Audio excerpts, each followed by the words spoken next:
Watch Part A for the complete scale layout construction.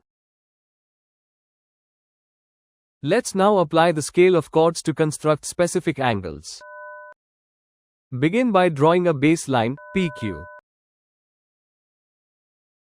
With point P as the center and radius equal to AB, draw an arc, RS.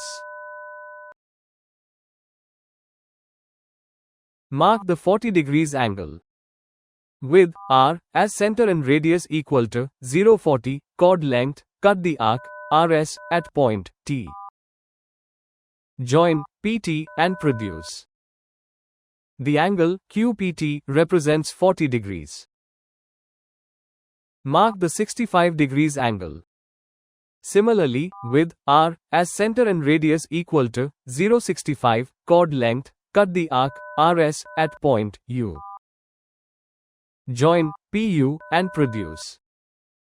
The angle QPU represents 65 degrees. Mark the 120 degrees angle. Since the scale of chords provides angles only up to 90 degrees, break down 120 degrees into two parts, 90 degrees plus 30 degrees. First, with R as the center and radius equal to 0.90, chord length, cut the arc, RS, at point V. Then, with V as the center and radius equal to 0.30, chord length, cut the arc again at point W.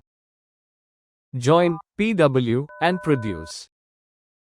The angle QPW represents 120 degrees. The angles is now accurately constructed, demonstrating the effectiveness of the scale of chords. Thanks for watching. Stay tuned for more.